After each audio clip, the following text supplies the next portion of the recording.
Hello, this is Matt on the Moon Lambo channel. Ripple co-founder Jed McCaleb, who of course is no longer with the company, he was only with the company for about a year after its inception.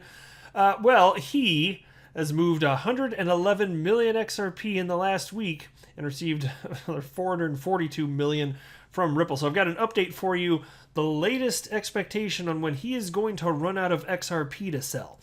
And I'm really looking forward to that happening. Also, Ripple CEO Brad Garlinghouse has now been characterized by one crypto media outlet as having, quote, fallen from grace, end quote. Oh, yay. So I want to do a fun little comparison here about how just people are treating people that work at Ripple versus, some other well-known individuals that aren't working at Ripple when they do things in some cases that are not that different from what the Ripple executives are doing. Also I've got this. Here's a headline from Crypto Newsflash, and this is pretty cool.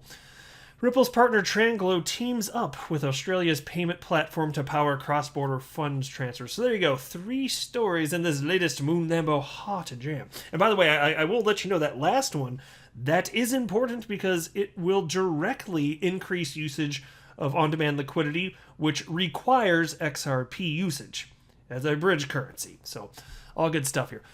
Before I go further, though, I do want to be clear that I don't have a financial background of any kind. I am not offering financial advice, and you should not buy or sell anything because of anything that I say, all right? I'm just an enthusiast who make YouTube videos as a hobby about Ripple and XRP and crypto, and that's all that's going on here. So here you go. Jed McCaleb, who is frequently called in crypto media Jeb. Why do they do that? Just flip that letter around. Just flip that bitch right around. You got a letter D. It's not hard, I promise you. Anyway, as per data provided by analytics platform BitHump, in the past 7 days, the first chief technology officer at Ripple, Jed McCaleb, unleashed 111 million XRP from his crypto wallet. Based on this data, blockchain analyst Leonidas reckons McCaleb will be out of XRP completely by the end of the summer. Oh, I love hearing that. Could it come a little sooner? Actually, it could. If the price of XRP jumps up sooner, he will sell that much more sooner.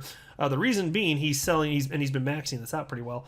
He's allowed to sell 1% of total volume, so if the volume goes up globally, he can sell more. I would love this being the case. So anyway, here's the tweet from Leonidas. This week, Sunday to Saturday, Jed will be selling 17.3 million XRP per day, slightly less than the 18.5 million in the past week.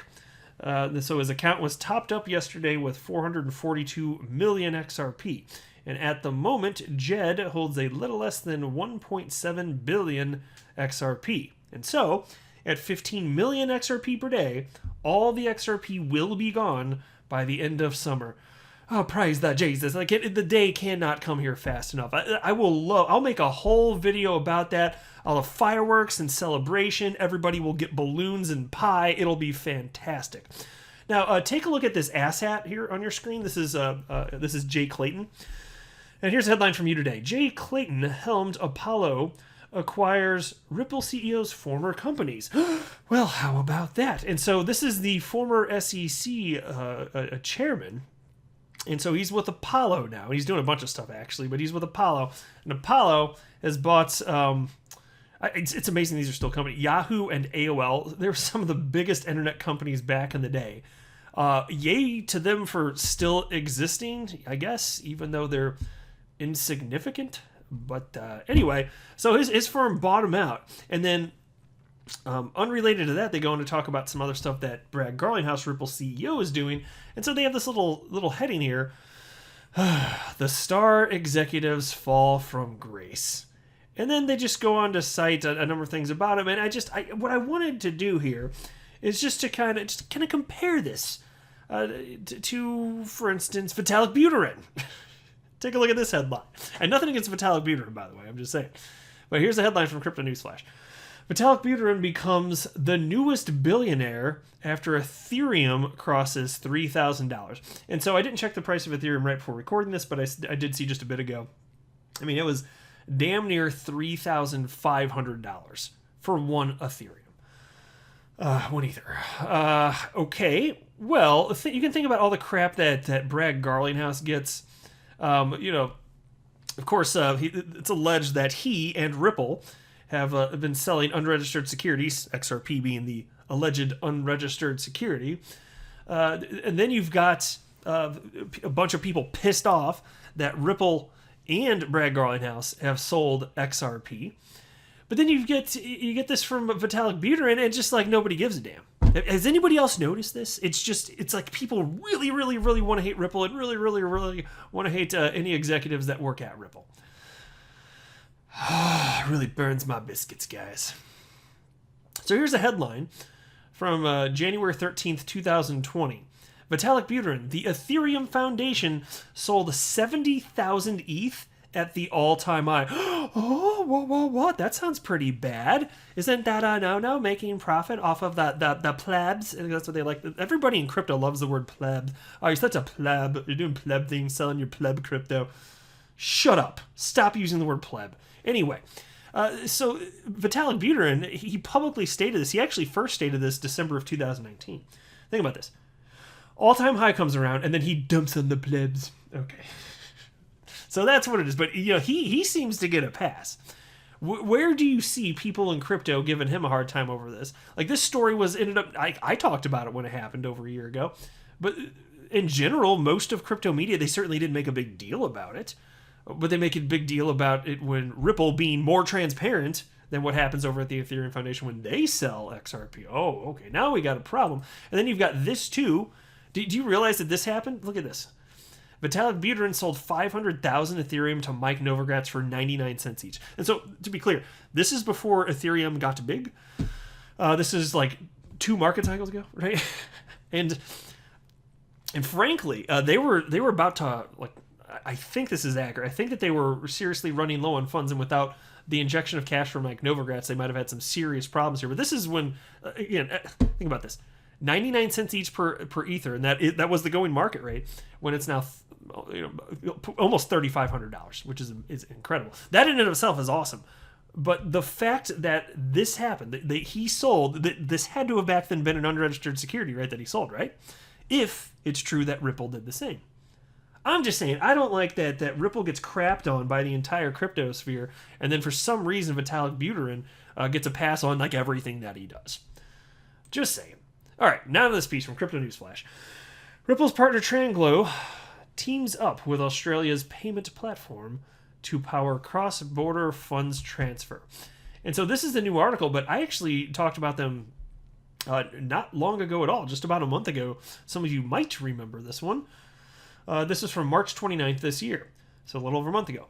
Ripple acquires 40% stake in Asia's leading cross-border payment specialist, Tranglo. And this is written by Ripple. This is from their blog series titled called Rippled Insights. And so I'm not going to go through the whole thing, but I wanted to highlight this because this will result in the continued development of RippleNet, specifically on-demand liquidity, which is a part of RippleNet, which specifically means XRP will continue to be used. So if you're like me and you think that ultimately utility matters and will win the day, and I do believe that, then this is of significant importance. The reason this technology is being adopted is because it is the best solution for these instances. Well, certainly at a bare minimum, the people implementing it believe that. Think about all of Ripple's customers. If they didn't think Ripple was the best option, would they be moving forward with on-demand liquidity? See, you just wait until there's way more liquidity in XRP, which is a problem today. There isn't sufficient liquidity to move XRP around. Replacing Swift like snap of a finger ain't going to happen. You need the corridors to get built out. But given that liquidity for the asset class as a whole, crypto asset class, is increasing, and that this is the best solution as long as there's enough liquidity and fair enough to say, regulatory clarity, of course it's going to be adopted. That's what it feels like anyway. If it ends up not being adopted globally on a major way, like XRP as this use case, that will mean that something is really coming out of left field that like pretty much nobody's even fathomed to this point. Because right now there is nothing. Like humans have been utilizing Swift for 50 years, and it wasn't until Ripple came along that there was finally a solution for prepayment of accounts. Think about that. So anyway, I just wanted to read the top 2 sentences here. I think it's two. Or is it, yeah, 2 sentences. Ripple has agreed to acquire 40% of Asia's leading cross-border payment specialist Tranglo. This partnership enables Ripple to meet growing customer demands in the region and expand the reach of RippleNet's on-demand liquidity service, which uses the digital asset XRP to instantly send money and reduce working capital needs. Oh, how glorious is it? And so now Tranglo are making some moves themselves. They announced a partnership with OmiPay, which I wasn't familiar with, but it's an Australian payment specialist. And so this deal will ensure that OmiPay, or OmiPay, I don't know how to say it, gets direct access to TransGlo's local payment distribution in Southeast Asia. And so I don't want to go through the whole article. It's a little bit dry if I actually go through it. But the important thing to take away here is that on-demand liquidity is being adopted. Okay, and so all this price action that we're seeing with XRP, it's very exciting. I admit, it looks to me like it has almost nothing to do with utility. As utility increases, as time passes, though, I think that will increase speculation. But it's always going to be irrational humans that decide what the market rate of anything that's being sold ends up being. So that's not actually going away. But utility can drive further of that, which is something that I personally want. I want the speculation. I want the volatility, because without volatility, the price just ain't going to go up. So it is positive seeing all of this, despite the SEC coming after Ripple, guns a-blazing. For them, they're a business. And to the best of their ability, clearly they're proceeding with business as usual. The good news is, outside of the United States, their customers and potential customers don't seem to care at all about the regulation, because it frankly just, with the SEC versus Ripple, the case, it doesn't impact them. It does not matter. So take that for what it's worth. I still think, I don't want to go too much into price in this video. That wasn't the point. But I do still believe, all that said, you're going to see an XRP bubble inflate.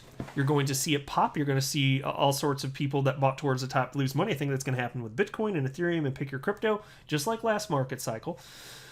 But at some point, you're going to see continued adoption, increased liquidity, and you're going to see bubbles form in the crypto asset class less frequently, which will kind of be unfortunate, because that means less opportunity, in terms of speculating and having life-changing wealth accumulate in short order.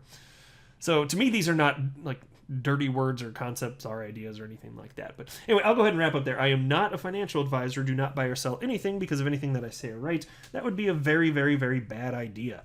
Until next time, to the moon, Lambo.